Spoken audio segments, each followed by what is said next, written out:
My name is Bob Moss with Cohn Resnick, and it's a pleasure to introduce my three panelists here this morning. All three of them have been deeply and consistently involved in federal legislation that furthers and expands the housing credit and bonds. And they actually all have real jobs as well, so that when they're not on Capitol Hill, they have some jobs. And what my first guest here, my panelist to my left, Tony Alfieri, is the managing director of RBC Tax Credit Investments in Cleveland. Tony has worked extensively in the banking industry for over 25 years, specializing in real estate finance and the transaction and creation of transactions involving affordable housing.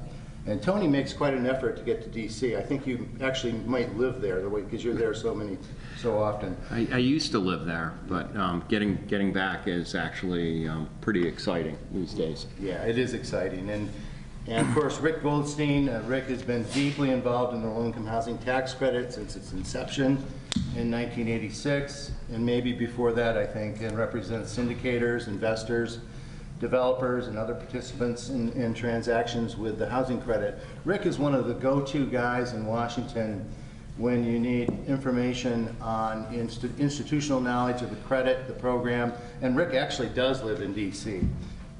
Jeff Whiting, on my far left, where he belongs, is the president and chief executive officer. Only recently. City real estate advisor, yeah, just after last week.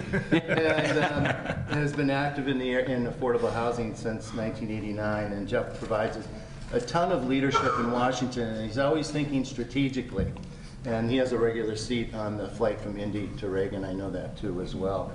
I have a question for you all real quick before we get into the nuts and bolts of this. We hear about the affordable housing crisis a lot, and we're always advocating for it. Do you really think the average citizen really cares about affordable housing, Jeff? Well, I guess you'd have to think about who the average citizen is.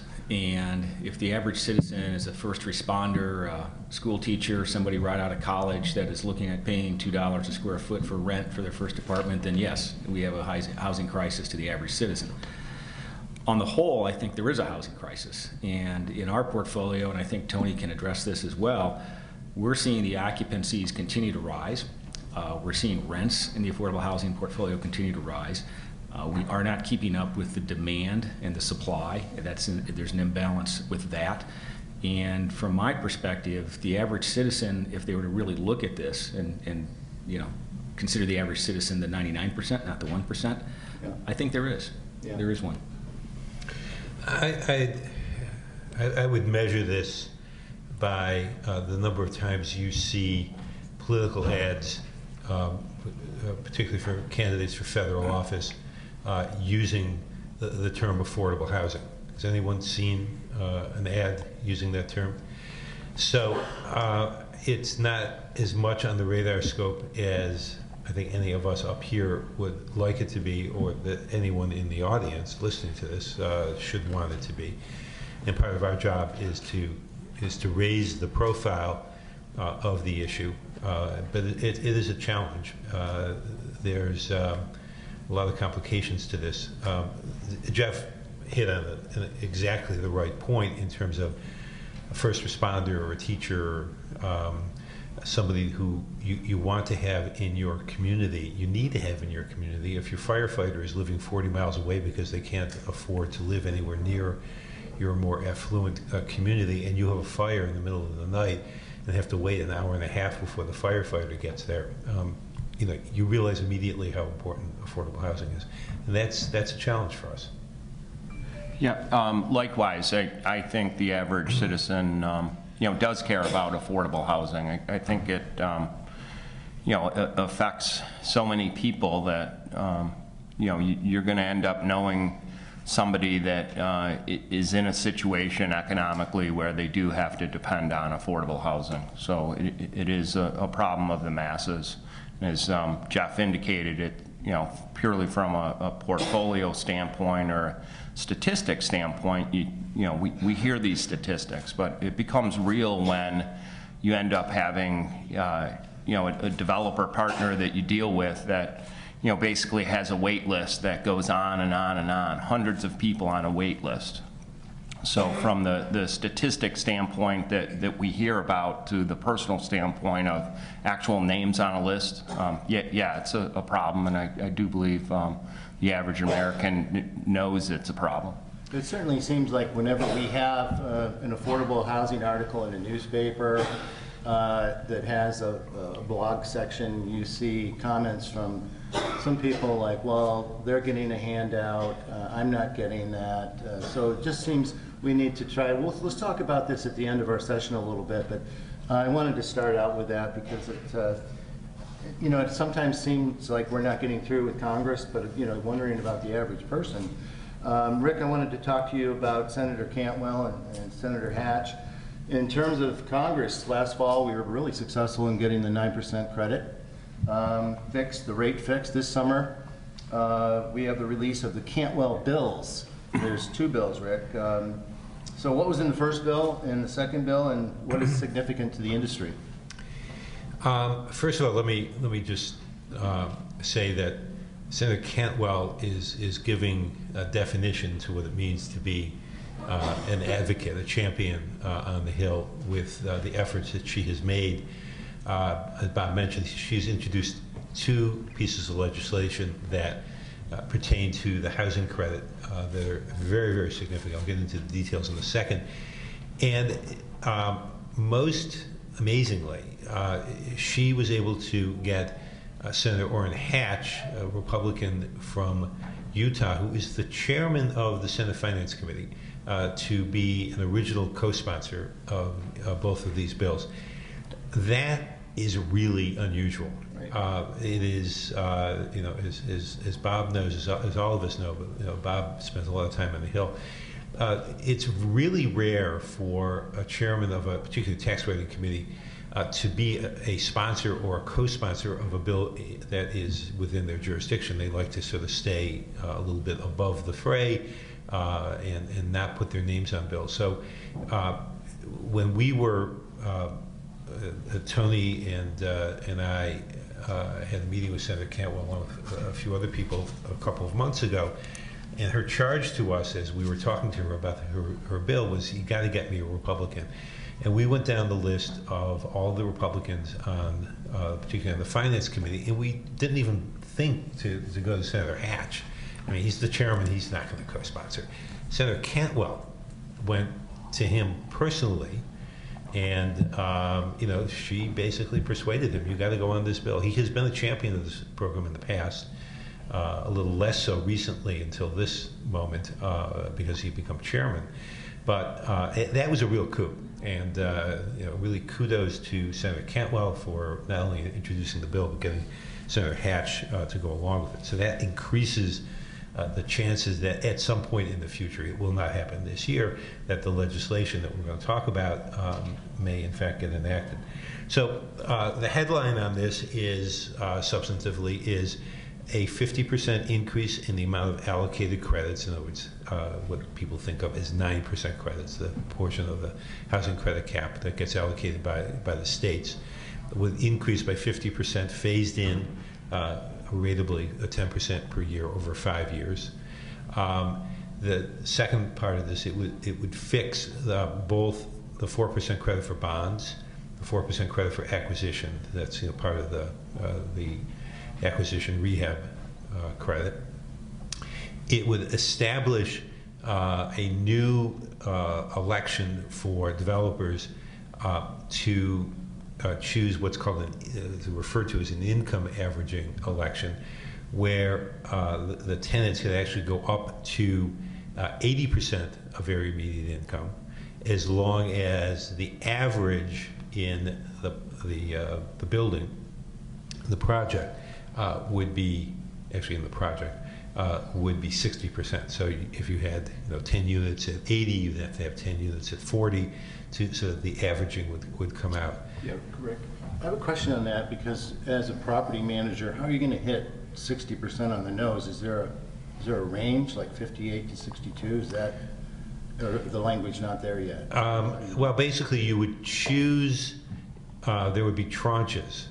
Actually, probably, I was part of a small group of folks who worked on working with Senator Cantwell's office to actually come up with the legislative language. The most daunting thing by far, we spent hours trying to come up with how we would do this technically, and then also deal with the next available unit rule, because that sort of dovetails into this. Basically, you would choose tranches. So you would say, okay, some units are going to be, you would start, I think, at 20, go up to 80. So you would designate units at 20, 30, 40, 50, 60, 70, 80, and you'd have to make sure that the designated units came out to an average of 60. Okay. So if somebody is in a 70% unit, but their actual income is 65% of median, they would count towards 70. So Okay. there isn't a range. Okay, great. Well, Tony, Senator Cantwell, certainly a big supporter. Rick mentioned that we've tried to meet with some other people. Who have we met with, and who gets it? Who doesn't get it on the Senate side? Good question. I think they all get it. So the primary target that we've had as a coalition, for our advocacy efforts has been Senate Finance Committee Republicans, those on the Senate Finance Committee. Back the first week of June 8th, we actually had a Hill Visit program where we had 17 different meetings. And it was the same time that HAG was there as well. Yep. HAG meeting was going on.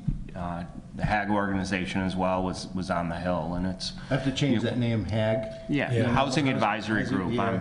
I'm sorry. I want to call it the Super Housing Advisory Group. Chuck Edson, who was my mentor, came up with some names of groups, including what is now CAR, is the acronym. Used to be CRUD. Crud. Right. Yeah. So we suffer from the same problem. Sorry, Tony. No. It's so I think the Senate Finance Committee Republicans were actually the first target, and to get Senator Ayotte signing up. We know that Senator Cantwell has likely 30 additional Democrats to add on to the bill, but she is really wanting more of a Republican interest, if you will, on sign-on before she allows or lets more Democrat senators sign on. So she very much wants to have this be and look and project out as a bipartisan bill. So I think really our next target, or the next likely target, might be Collins. She's apparently going on the bill. Right. She's told staff they're in recess now, so they actually won't technically go on until they come back in September. That's Senator Collins from Maine. She actually called Maine Housing, the state agency, whether they supported the bill or not, and Maine Housing didn't know anything about it. So Collins' staff alerted me, and we got a hold of her, and they set it straight. It's pretty important that the allocator in your state respond. Yeah, that needs to happen. But certainly we're coordinating amongst the industry groups under the Action umbrella. Yes. Between Housing Advisory Group, the Affordable Housing Tax Credit Coalition, NCSHA. Home builders. Home builders, all the National Lease Housing. Right. Got a number of organizations under the umbrella Action organization that we're coordinating with to concentrate our calling efforts, but also to make sure that we don't trip over each other as well, that we don't have 10 meetings with one particular senator and leave others uncovered. So it's a pretty good effort that's going on. So we're batting 1,000 with Republican women senators. Yeah. We have Senators Ayotte, Collins, and Murkowski, who are I think at this point, Right. the only Republicans, along with Senator Hatch. That's again, as Senator Cantwell's been emphasizing, you got to get me Republicans. I can't move this bill, particularly in a Republican-controlled Senate, without this being bipartisan. Well, Rick and Jeff, I'll bring up a photo of our House champion, Pat Tiberi. Start with Rick. So what's the story? Are we going to have companion legislation, Rick, in the House for the Cantwell bill? Not this year, except for the possibility that Congressman Teaberry, who's been a great champion in his own right on the House side for a number of years, has sort of advised us he doesn't think this is the right time to push an expansion of the credit. He is concerned about potential opposition from the Freedom Caucus members, very conservative Republicans in the House, one of whom has introduced a bill to end all means-tested housing programs. So that's been a concern. We are talking to him about doing some of the more technical provisions in the Cantwell bill, which we can get into at some point if you want, Bob. But Sure. we've talked with the staff about that.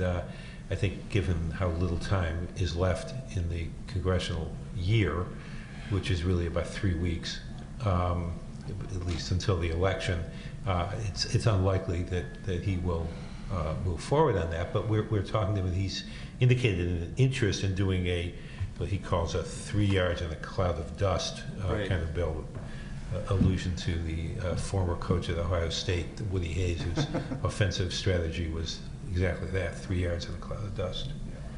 Well, Jeff, last fall when Teaberry fixed the rate in the PATH Act, he got a lot of pushback afterwards from the Freedom Caucus. And, who are those guys and why is it meaningful to us in housing to educate them? So it's a little bit of the Butch Cassidy and the Sundance Kid, right? Who are those guys? Yeah, who are those guys? And so the Freedom Caucus, so maybe a show of hands. Does anybody even know what the Freedom Caucus is inside the Republican Conference? Granger does, a few, okay. So the Freedom Caucus really started a few years ago in January of 2015 at the Republicans' winter getaway. And they broke off about 9 members, and they wanted to create a more cohesive, agile, vocal group of conservative leadership inside the Republican Conference. You can read that any way you want. Jim Jordan out of the 4th District of Ohio is the chairman, and he was really the guy that started it. But one of the main bases of membership into the Freedom Caucus at that time was we needed to oppose John Boehner, then Speaker of the House Boehner, on any legislation that wasn't conservative enough. Now, that's a pretty vague membership criteria, but currently there's roughly 42 members of the 247 members of the Republicans in the House, which is the majority out of the 435. And so they have a pretty big voice. It's a little ethereal.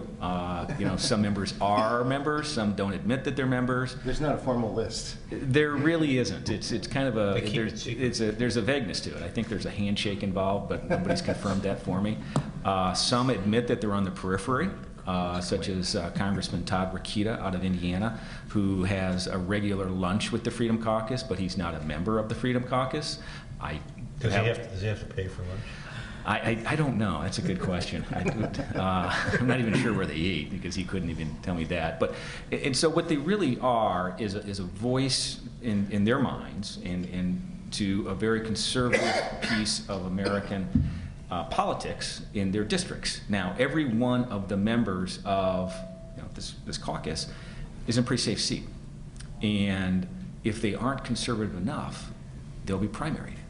And it's kind of interesting how we take primary and we make it into a verb, but they will be primaried by somebody further right than them. Now, Bob alluded to the fact that I'm to the left of him. The reality is, and I don't normally tell people this, but I'm a Republican, and I have been all my life. And the Republicans inside the Freedom Caucus, you look at that and you say, I don't understand that mindset. And so Pat Teaberry, who is a moderate Republican, he is in roughly a 60-40 kind of a district, safely Republican, but he can't veer too far left, he can't veer too far right, is cautious on what he wants to do with any legislation going forward, as Rick pointed out, because there's other things that he's thinking about, one of which may be a Senate seat, one of which may be leadership inside the House, and he doesn't want the Freedom Caucus to be that obstruction to where he thinks legislation can go. And so this Freedom Caucus has now become kind of a power player inside all of the Republican side of the House. And last year, through the PATH Act, they were really aghast that we would do anything that would increase the credit. a couple of members. There's a couple of members out of Texas that are part of the Freedom Caucus, supposedly. Again, it's a secret societies kind of thing. Brian I can't read my own notes, Babin and Ted Poe. Also Mo Brooks out of Alabama. And I bring up Mo Brooks because Mo Brooks is the closest thing I've ever met to an anarchist. He doesn't like government. No. He doesn't want government. He's not a capitalist either. No, I mean, it's this, we don't need the Department of Education. We don't need HUD. We probably ought to keep the Department of Defense. That's not a bad idea, but state militia, that's kind of what the founders were thinking. And so you have this dichotomy of members of Congress who do really want to legislate. And there are a number of members who are really good people. I know that kind of sounds a little cliche, but they do want to get legislation passed. And then you have this caucus that looks at things and says, if we can obstruct, we can be powerful. Right. And that's who the Freedom Caucus is. And you know, when you meet with them, I always feel like the spider and the fly. I start talking about affordable housing in the program, the credit program, and they're like, tell me more. And I'm like, whoa, where are we going here? It's That's all you know. That's all it's a I slippery know. slope. Yep. But they are in very safe districts, and if they go too far to the left, which would, I'm not sure what kind of metering system that would require for them to be left, but they will be primary to somebody that's even further right. So give you an example, the 4th District out of Indiana, Yep. Marlon Stutzman is a proud member of the Freedom Caucus. Marlon Stutzman will be out of a job come January 1st because he ran in the primary for the U.S. Senate against Congressman Todd Young, who won the primary. Stutzman was beaten, I think it was almost 67 to 33%, something like that, just beaten like a drum. The rest of the state isn't that conservative as the northeast part of the state of Indiana.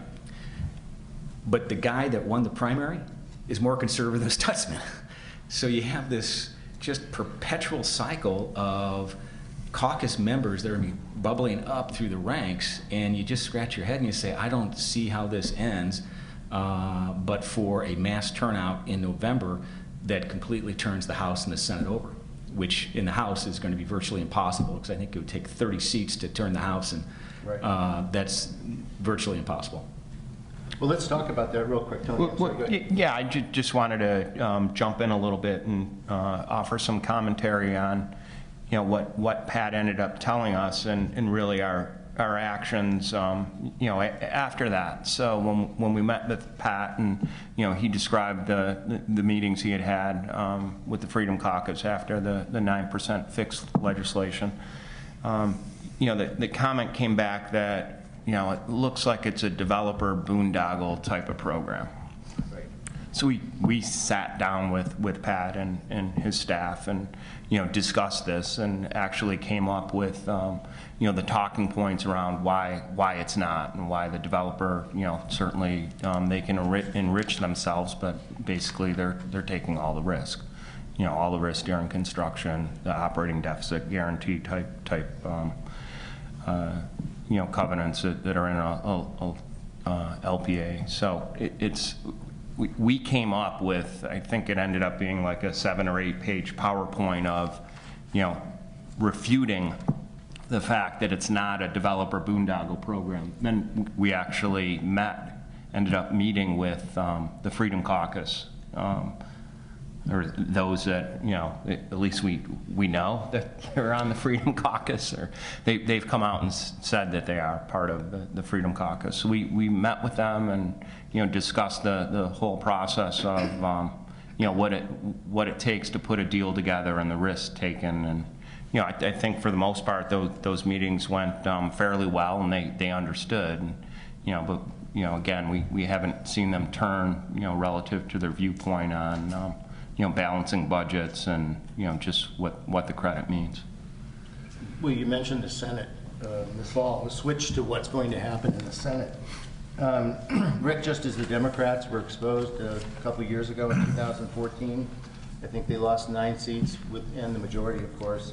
The Republicans have 24 seats to defend this year versus only 10 for the Democrats. And this is a presidential year, of course, when the Democratic turnout is far stronger than for the midterms. So, Rick, if you could help me with the most vulnerable Republican Senate seat, start with you, and then we'll ask Tony and Jeff about their view of the Senate flipping to Democratic majority. Okay, so 24 seats are up for the Republicans, largely the result of what happened 6 years ago, because it's a 6-year cycle. The Republicans took control of the Senate back in 2010, so all those seats are back up for re-election. Some of them are first-time senators. The most vulnerable seats at this point, in no particular order, would be Illinois, which actually I think is the most vulnerable seat. Senator Mark Kirk. It says Wisconsin, but it's Illinois. It's a toss-up, right? Senator Mark Kirk, in his first term in the Senate, in a very, very blue state, is running against Congresswoman Tammy Duckworth in a very interesting race. But I think Illinois will sort of show its true blue colors, and probably Senator Kirk is probably on his way out of the Senate. Wisconsin, Senator Johnson running against the guy that he beat, Senator Russ Feingold, former Senator Russ Feingold, and most of the polls are showing Feingold up by several points. New Hampshire, Senator Ayotte, we mentioned before, who's a great supporter and one of our co-sponsors, running against the current governor, Maggie Hassan. Polls have the governor up by several points. Florida, Senator Rubio, everyone knows he ran for president, was not going to try to seek re-election to his Senate seat, decided about a month ago that he would jump back in a very tough re-election with Congressman Murphy. I can't help but saying Little Marco. Little Marco, right. Right, exactly. Well, Lion Ted isn't up this year, as you know, for senator here. So that's a very tight race. I mean, remember, Rubio couldn't even win the primary, the presidential primary in Florida. Roy Blunt in Missouri being challenged in a tough race. Pennsylvania, Pat Toomey. I've seen polls having him up 10 and -3. By the way, for those of you who are sort of political junkies and want to follow polls, the best place I've found is a website called Real Clear Politics. Yes. And they basically take a whole bunch of polls and over time will average them, because you'll see polls like the Pennsylvania poll that has McGinty, who is the Democratic nominee, running against Pat Toomey, either down 10 or up 3. So you see these polls that are not always all that accurate. Real Clear Politics will average a number of polls out there together.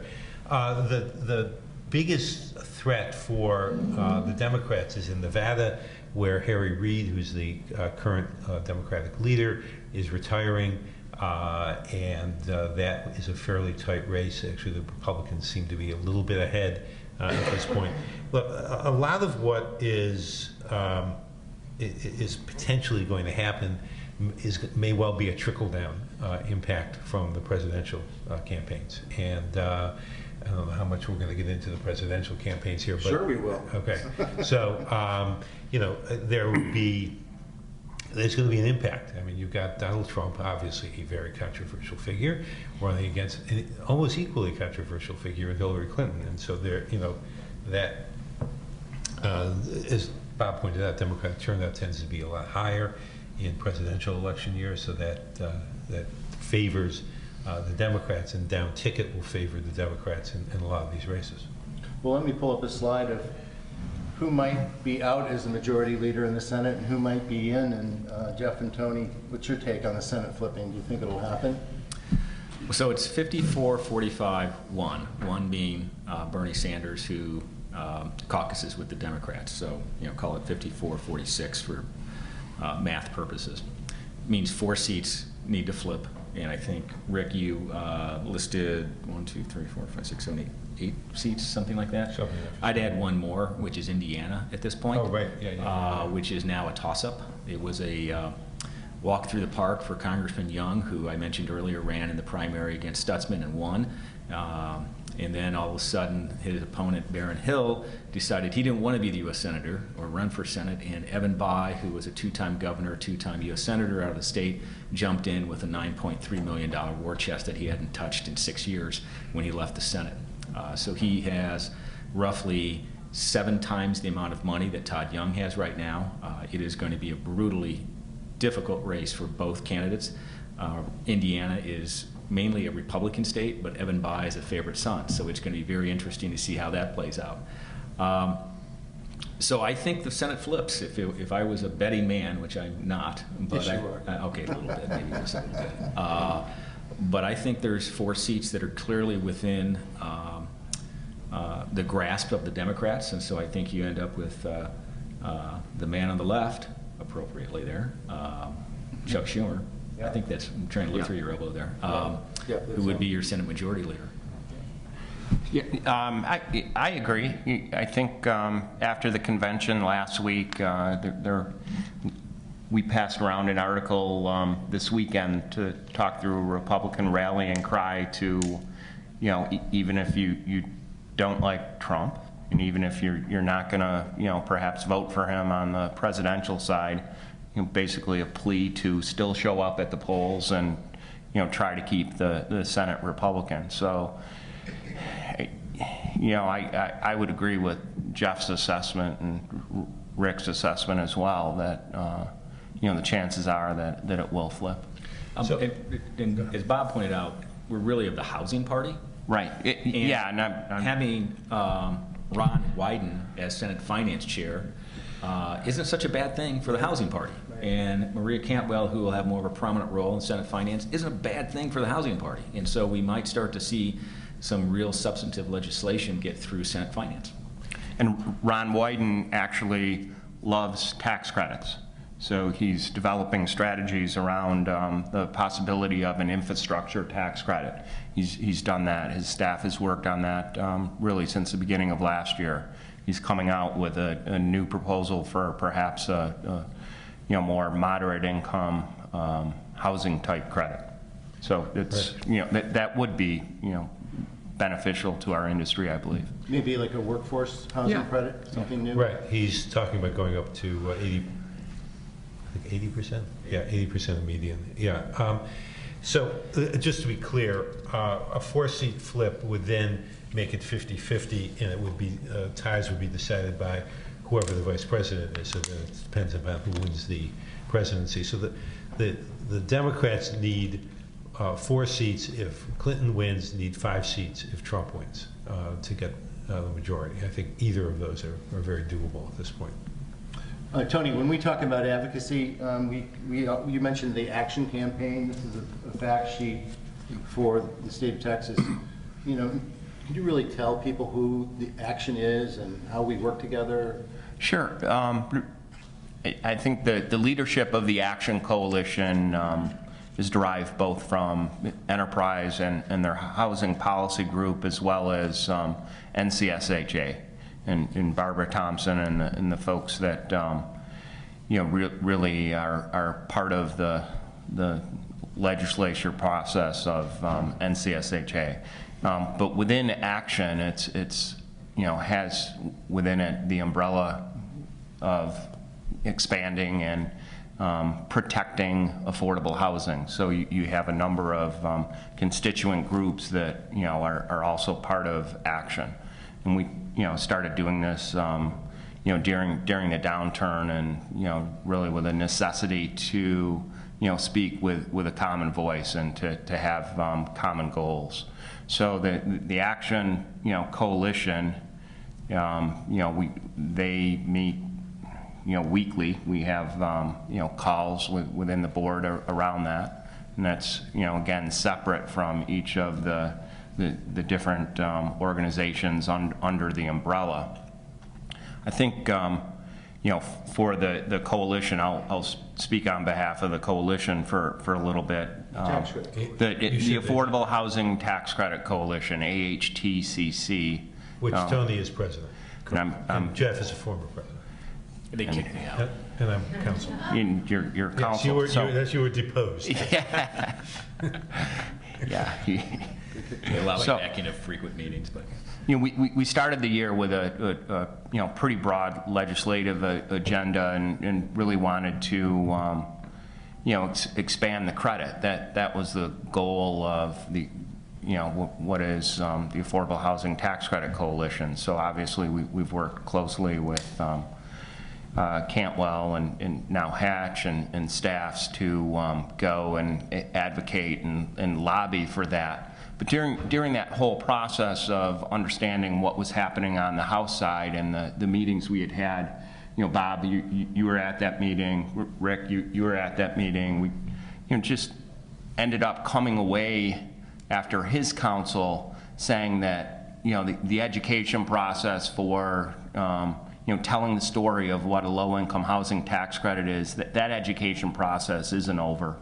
It needs to be as important as the expansion plans that are out there. So I think, you know, from a goal or legislative priority standpoint, it's about the education process right now. And we will touch on the presidential side, but, you know, to have those, you know, out there, it's, you know, that'll be our next agenda item. I agree. And this website is something that you should take a look at and really, you know, put it in your favorites, because the fact sheet that you see here is updated regularly for every state. So the economic numbers, the job numbers, and a lot of this is done through Action, through the partnerships with home builders and everybody else. And Action actually has, I don't know, 1,200 housing groups. That's right. In it. It wasn't that long ago we couldn't get 12 together, and now we have 1,200, so that's pretty good. By the way, there's one for every congressional district as well as state. Yes, there is. Yeah, Right? It was broken drill- down into the districts as well. Right. Drill down. Let's talk about Texas. I mean, and tax reform, a really exciting topic, I know for everybody, is the tax reform topic. We, here in Texas, you've got a number of important members of Congress. Ways and Means Chairman Brady on the left specifically just issued the Ways and Means Committee blueprint on tax reform. So Rick and Jeff, first of all, Rick, the housing credit was left out of the blueprint, and Jeff, what would a 20% corporate rate do to your investments? And Tony, you can answer that as well. So about 2 or 3 days before this blueprint came out, and it's really a very, very broad, it's not a piece of legislation, it's just literally a blueprint, it's a summary of the Republicans' position as to what they'd like to see in tax reform. We were getting indications that there would be specific mention of 2 tax credits that would be actually affirmatively mentioned as being preserved in the Republican vision of tax reform. Lo and behold, on the day that it was unveiled, the housing credit reference was dropped. So the blueprint is silent on the preservation of housing credit. The only credit that was mentioned is the R&D credit, which is a major, which is now a permanent credit, was made permanent last year, and has been traditionally a big favorite of Republicans. It's often paired, so politically, in a bipartisan way, with the housing credit, but not so here. What we were told in the aftermath was that the inclusion of the housing credit specifically would have led to a feeding frenzy with other members with their pet credits or tax provisions wanting in, well, if you put the housing credit in, why can't you put my provision in? Right. And so they sort of dropped it. So it's not necessarily a bad thing that it was not mentioned. We would have preferred that it be mentioned affirmatively for preservation, but it's you know, we're not taking too much negativity out of this. We have been assured by senior leadership that they think favorably of the credit, and that when they start actually getting down to specifics, they will include it. Okay.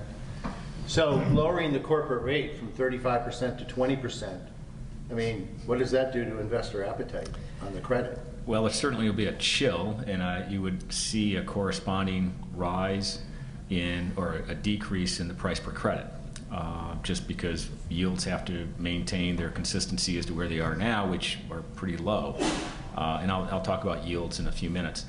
But with the concept of a lot of the other deductions going away, the expenditures being drafted out of the proposal, I think it's a to be determined, but the general thought process would be is price per credit will decrease.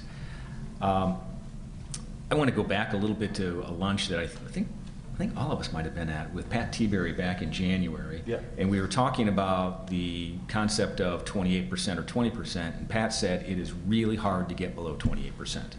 And so I think 20% being a nice target, it's a nice round number, everybody feels good about it. You can make the comment that people aren't going to be incorporating in Ireland and moving their operations or at least their balance sheets over there. I don't know if it's possible. I mean, just mathematically, I don't know if it's possible to have a 20% corporate rate. And yesterday, Trump announced his tax plan and wants a 15% corporate rate, of course. So It's a race to zero. yeah. Oh, God. New metrics would be, basically developed relative to investor yields, with corporate tax rate that low. I think really the discussion ends up also needing to include what happens with CRA or perhaps CRA reform. There's still obviously demand on the bank level for affordable housing and the way that scores for CRA examinations. So I don't see it going away. I see a price correction process that happens and right now would be undetermined. I've always been fascinated, though, by listening to politicians talk about how economic growth is derived from a corporate tax rate. And I don't want to get too deep into economics because I'd be way over my head at the beginning of trying to spell economics. But the reality is, it's a demand issue. It's not a tax issue. And if you have greater demand for your product, you'll have greater revenues and greater profits. And your decisions to hire aren't going to be based upon whether there's a tax rate that's at 35 or 20%, because that's going to go to the shareholders at the end of the day. That's not going to go and create more productivity. We have a lot of productivity in America today. You can buy anything you want, and it can be manufactured for you very quickly. You need a new iPhone? You can get an iPhone today. You want to buy something from Amazon? It can be delivered to you today. So it's not a production issue, it's a demand issue. And I think that's a demographic issue as much as anything else. But the reality in my mind, and I may be of a minority of opinion here, I have had a hard time rationalizing how a reduced corporate tax rate generates all of this economic volume and activity that is going to lead America to be what it already is, the greatest economy in the world. So I have a hard time rationalizing that factor inside my head. So this tax reform blueprint, is this just a work in progress? Is it a done deal and is not going anywhere? Yeah, I think it's it's a blueprint. I think it's out there, and with also the platform document that all-encompassing platform document that came out last week. They're still very much blueprints. I don't, to Jeff's point on the 20% rate, I can't envision it being that low and still, creating the revenue the way that the tax system needs to create revenue. Very good. Very good. Rick, Congress did not get a whole lot done before they left for recess. I'm not surprised. Yeah, really. But the THUD subcommittee had some bright spots on appropriated housing. Could you touch base on some of the features in the appropriated bill that was proposed by the Senate subcommittee? There is a new bill actually was authorized, and Deborah, I may need to rely on you for this a little bit, that increases the number of housing vouchers, right? And allows more housing vouchers to be project-based, which would be really helpful. That's already actually passed the Congress. July 14th. Right. There are some sort of hold harmless, in all likelihood, what's going to happen here at the end of the fiscal year, which is September 30th, is that we'll have yet another continuing resolution, which means basically with a few tweaks here and there, spending levels for HUD programs and pretty much the rest of the government will be held at current levels. Through like March or? Through, it really, probably March. There's a lot of pushback from our friends at the Freedom Caucus about not doing a lame duck session after the election. Really? So there's the timing of how long this continuing resolution will last will be somewhat dependent upon whether or not they decide they're going to do a lame duck session. I think there's a lot of pressure to do stuff in the lame duck session on things other than appropriations. So there may be some things that will get done there. So it really sort of depends. It's somewhere between December and March, they will have essentially the same level of spending that we've had. So Jeff and Tony, CR again? Another CR? I think we'll have a CR, and I think going back to our good friends at the Freedom Caucus, what's going to happen is probably what happened last year with the CR and Speaker Boehner when he had to reach across the aisle, and someone who we haven't talked about today is Nancy Pelosi. And she is being very quiet. Rick, you're good friends with Nancy, and I think what you'll start to see is after the election, a CR that comes about by Paul Ryan reaching across the aisle because he's going to have to. The Freedom Caucus will be more emboldened. Again, safe districts, safe seats, and they will do everything they can to drive their agenda through, which is multiple social issues, multiple economic issues, but they don't have that majority, but they have enough of a vote that will make Paul Ryan, Speaker Ryan, have to reach across the aisle. You know, let's talk about presidential politics real quick, because we have a few minutes left. And, you know, let's talk about it in terms of housing and not get into all the other things, since I know we could go there pretty easily. Oh, come on. You know, let's start with the Republican ticket. When we did this PowerPoint, we knew that Pence was the vice presidential nominee. Jeff, he's from Indiana, and you've done a great job there with many, many people, including Todd Young, you mentioned, a Ways and Means member. And now you have your governor potentially becoming our vice president. Is he a fan of the housing credit?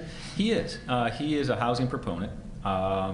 The lieutenant governor is really the executive, or rather the chairman of the Indiana Housing Authority.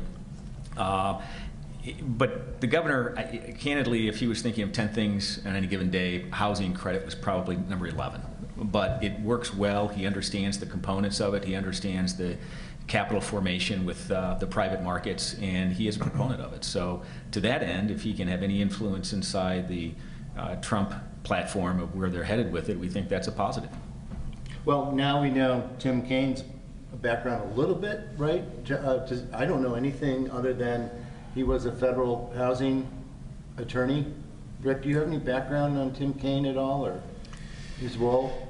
In terms of housing, I don't know a lot. I'd actually be interested if anyone else here in the audience may know something about his housing background. He was a governor, he was a mayor, and I've always thought that members of Congress ought to have served at least in a state house or in a mayoral position before they get to Congress, because they get a real perspective and reality that way in terms of their legislating. So I'm in his counterpart in Virginia, Mark Warner, who was on the Finance Committee, is a strong supporter of the program. And so I suspect that Senator Kaine will be quite supportive of affordable housing efforts.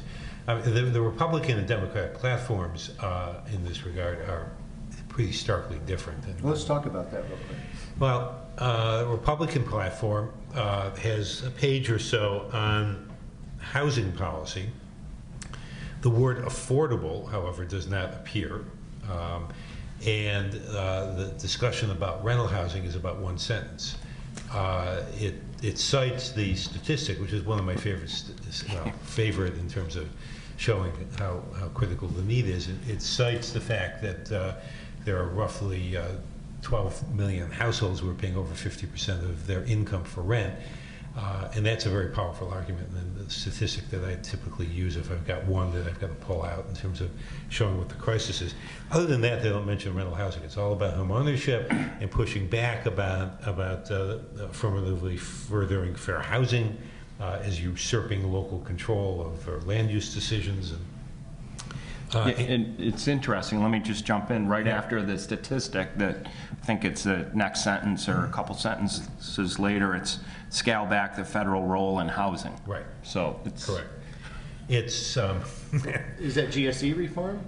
a GSE. They criticize the Obama administration for standing in the way of GSE reform, because the Republicans can't exactly get their position straight either, but they are critical of that, and they'd like to pretty much, I think, generally speaking, scale back or eliminate the GSE's role altogether. They don't exactly say that in the platform, however. So the DNC platform has a little bit more about housing? DNC platform talks pretty equally about rental and home ownership, and talks about the National Housing Trust, which is actually a Bernie Sanders favorite program. They talk about preserving and increasing the supplies of affordable housing by expanding incentives to ease local barriers to affordable rental housing, and creating a lot more affordable and workforce housing, reinvigorate housing programs, repairing public housing, more housing credit, more housing choice vouchers, dealing with homelessness, and discussions also about home ownership. I mean, it's somewhat more balanced. Clinton's own website talked about expanding the low-income housing credit. The housing credit is not mentioned, however, in the Democratic platform. So we have these potentially new leaders next year, one of them. Jeff, which one is going to be more likely to push Treasury and get tax reform done? So I'm going to caveat this answer with I have been wrong for 8 years on interest rates and tax reform. So I don't know why you'd think this panel is going to be any different than what I've said for 8 straight years, that interest rates are going to rise and we'll have tax reform next year. Right, it's the broken clock, right? Yeah. Twice a day. I think equally. I think Paul Ryan in the House wants to get tax reform done. I think Ron Wyden in the Senate wants to get tax reform done. I think Hatch certainly would too if the Republicans maintain control of the Senate. So I think the administration will play a very key role in this, and either administration most likely will take its cues from Senate or from the House.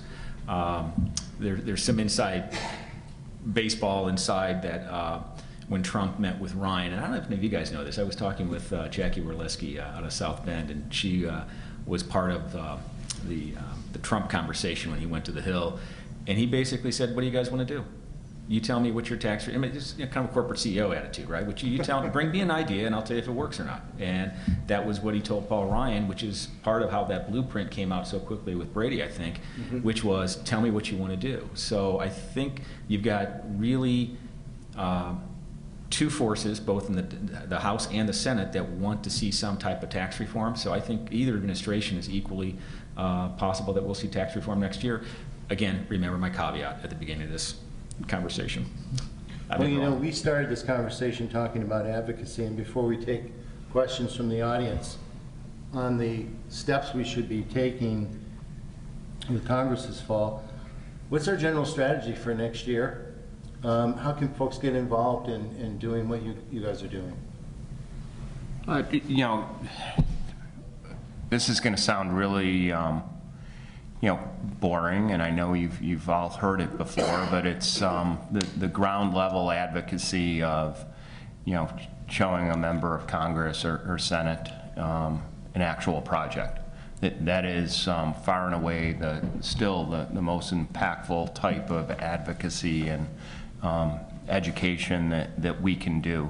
Secondarily, I would say, you know, join a organization that actually has Hill visits. So as part of yeah, I mean, in Texas, I mean, we know you guys go up there and actually spend some time and do the training type advocacy and discussion advocacy that needs to happen. So, two-pronged answer, certainly, the site visits, grand openings, groundbreakings, that type of thing. But, secondarily, try to get to Washington and join an organization that is having these meetings, because it's far more resonating a message when it's a practitioner doing it, when you can talk about tenants, when you can talk about the actual Better than a lobbyist? Better than a lobbyist, better than a syndicator. So. Yeah, I don't know where we land on the food chain, but it's not too far apart. So I've been going to the Hill now, I think, for 7 or 8 years, something like that. And I will tell you, every time I go to the Hill, it's still kind of cool. You're walking in the speaker's office or the minority member's office, and it's pretty cool. And you realize the people who have walked in those offices before you, members of Congress that date back a couple hundred years, and you see portraits of them hanging on the walls, and it's pretty cool. And you can see some of the members really kind of being intoxicated by that, because there's an element to history there. And being intoxicated in general. That's history. I'm not judging here, Rick. Yeah. It's a busy place right now, so it's almost every office we go into, there's 2 or 3 groups, or there's other meetings that are happening, either before or after our meeting, and there are a lot of people trying to protect their part of the tax code that are up there, and we need to do that. We do. And what Tony was talking about, though, was the grassroots is when they are away from DC, and you do have more time. And Tony's point is exact, is that it's like speed dating. It is rapid fire meetings that the House side has probably 4 or 5 minutes and you're done. The Senate side might give you 10 minutes, but it's very rapid fire. But when they're back in the district or back in the state, you have time with them. And so I would argue that it's better to spend time with your representative here in the state of Texas than it is 4 or 5 minutes on the Hill with a member of his staff or his or her staff. I find that to be a little more useful. They're a little calmer about things, and that's where the advocacy can really start, especially when you can have a meeting around development that you're working on, that you can actually have real residents talk to the member. That becomes a very powerful message, too, as to what the housing means to them. Program next week. Yeah, actually, let me just say a couple of things. First, remember that most of the members that you're going to talk to don't know a lot about affordable housing. You know a lot more than they do. Yeah, you do. And you don't need to throw that in their face in a blunt as way as I just said it. But you can have some confidence that you know more about this subject matter than they do. They may not act that way, but secondly, I want to mention is, Granger, you guys have done just a terrific job of organizing your delegations here and through the home builders, and Granger is a national leader in the home builders, and you should be very proud of that. We are doing a session. This is the second briefing that we will have done. This is the Affordable Housing Task Credit Coalition. For staff people on the Hill, we're trying to focus as much as possible on the key members in the tax writing committees or the housing subcommittees of the banking committees. And we'll have maybe 50 or 60 staff people next week. The second time we've done this, and the one that we're doing next week, Tony will take a big leadership role in. But we're going to have people from Cantwell and Hatch's staff talking about the current legislation that we were talking about earlier, and then having some residents actually talk about how this housing has changed their lives. And we're hoping that will really resonate. This way we're bringing the residents to the Hill versus bringing the Hill to the residents.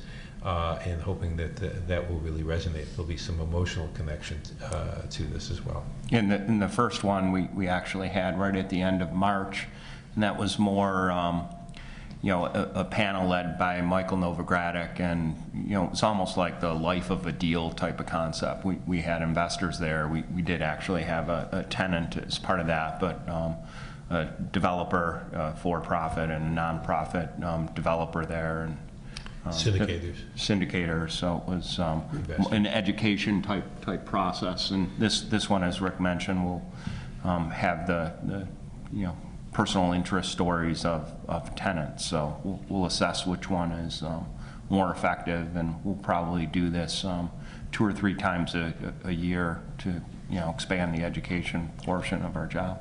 Okay, let's open it up for questions. I just wanted to mention before anybody raises their hand, if anybody does have a question, that what they've all said is so important back at home, where you live in your district. How many of you have been to your district office where you live? Okay, so we need some more folks going there. And what Rick said is, they don't know, they don't have the knowledge of housing, so make yourself a resource. Go meet with the legislative director at the state level and say, look, if you have any questions about affordable housing, come to me. I'll be your resource. And it's so easy to do. It works. It's worked for me. It worked for me with Olympia Snow. It worked for me with Paul Ryan. Just go see them at home. And I think that's a great message. So we have any questions for anybody? No? Did we cover everything? Are you ready for a cup of coffee? Lunch. You ready for a Zantac after a legislative meeting? Thank you, everybody. Yes. Please thank my panel.